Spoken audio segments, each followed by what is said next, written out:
So it's a really rather splendid day now today, and I thought I'd get on with a bit of planting. And it seems a bit, planting in January, but I like it actually. I think there's a few things you can do, particularly things like spring cabbages, provided you can give them some protection. And actually, surprisingly, lettuces do really well in late December and January, provided they're nice, young, vigorous plants. Mine are about 3-4 weeks old, something like that. And so they're really at their prime, and they can take quite a lot of harsh weather, cold weather rather, provided they're protected from the wind and heavy rain and the like. So I plant mine obviously out into coal frames and low tunnels, and today I'm going to use some old hotbeds, which is perfect for that purpose. So I'm really excited to get on and get some planting done.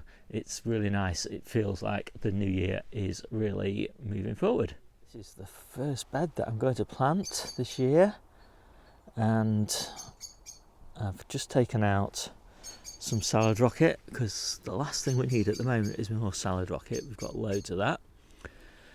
And I've got these few little scrappy cabbages in here. I'm actually going to leave those in, and I'm just going to plant this bed up here with cabbages as well. So I'm going to get those out. Okay. That's roughly what I'm doing. Now this is actually my parsnip bed, so in May all of these need to have gone.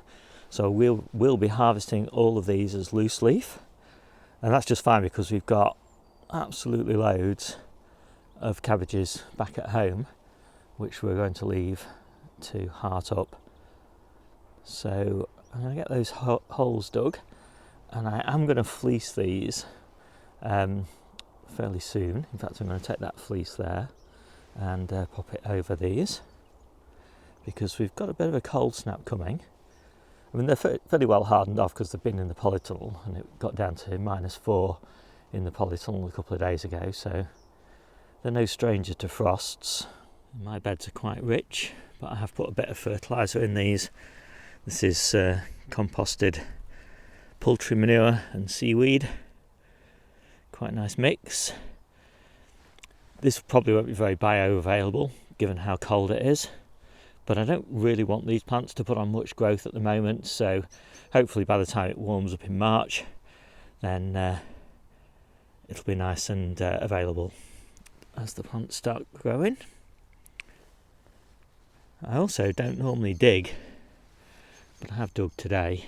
I normally just use a bulb corer, but these pots are just a bit too big for that, so this is really the only time of year that I'll put a plant in such a big pot.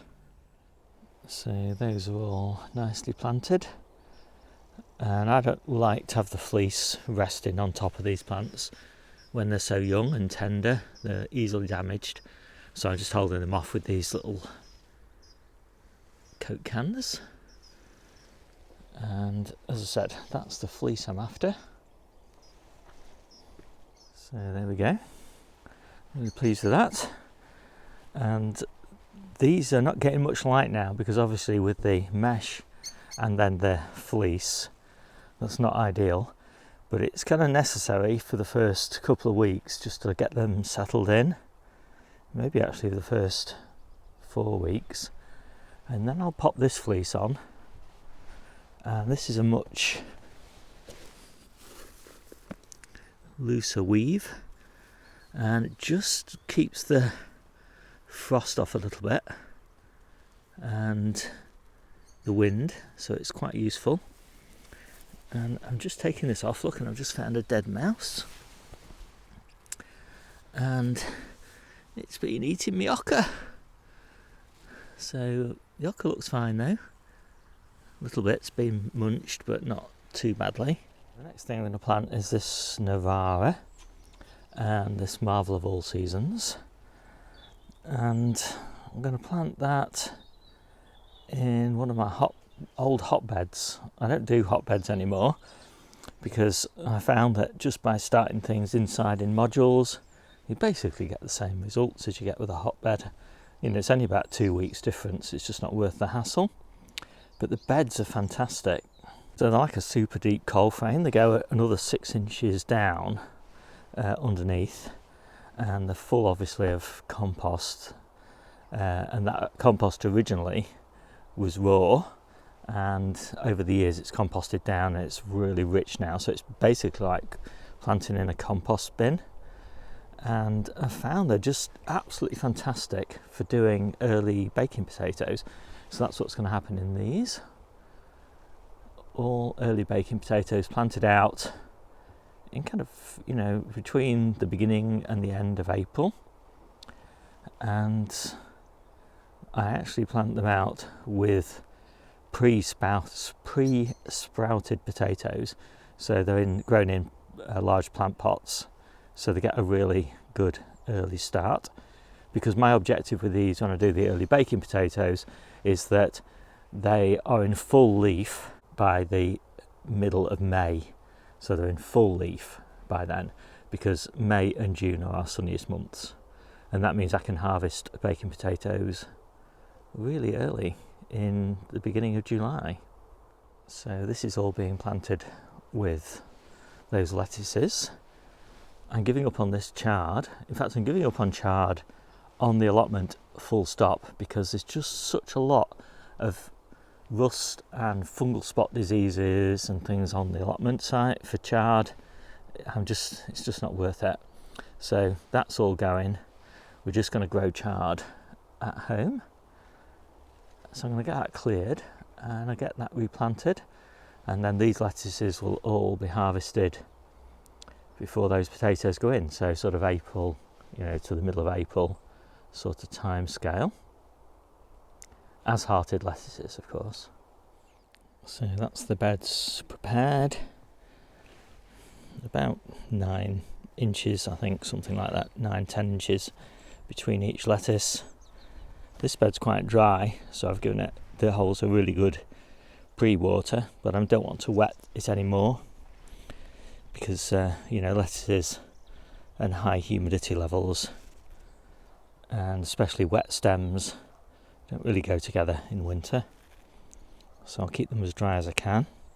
So this lettuce is Navara. It's one of my favourites for spring, not for winter though. So it does tend to get a little bit of downy mildew on the underside of the leaves in over winter, and actually in very early spring, but I'm just going to take a risk with it this time, in the hope that there's a lot of airflow in these cold frames, so hopefully it'll be alright. And then these are Marvel of all seasons. Not a great cut and come again lettuce, but then these are being grown for hearts. They do heart up quite nice in spring, look quite pretty as well. So there we go, they're all in. And it is always slightly nerve-wracking planting anything out at this time of year. High winds, lots of rain, lots of frost. But in this kind of protected environment, they're not too bad. And I've actually had really good results with almost no losses. Although obviously I've still got some spares left over from these, about 10 for each bed. But hopefully I won't need to use them, because the time to use those spares is only really in the next 2 weeks, and then they'll just get too big. So I think just young, vigorous plants seem to be very adaptable to winter weather conditions. I am going to put an extra layer of fleece over the top of these though, just for the first week. This is what I did for these little beauties, which are basically the same, planted about 3 or so weeks ago, and growing really strong. Just get a bit closer so you can see. So there we go, I've draped that really low down. It's not touching the lettuces, but it should just provide an extra little bit of frost protection. And I'm going to close that lid up now. The next thing I'm doing is just potting on these little cauliflowers. These are going to be planted out in February, and they're actually looking really quite nice, but they're kind of outgrowing these pots a little bit now, so I'm just putting them into these pots here, just quite a bit bigger, and then they'll go out in the ground in those. Although the plants are quite small, there's a nice little root on them. So I'm just dropping them at the bottom of the pot and then just backfilling. So I'm really happy with those. You know, in previous years I've had them a bit bigger than this at this time of year. These were sown on the 17th of October and they didn't do very well, and so it's taken them a while to recover, but I'm quite happy with them now.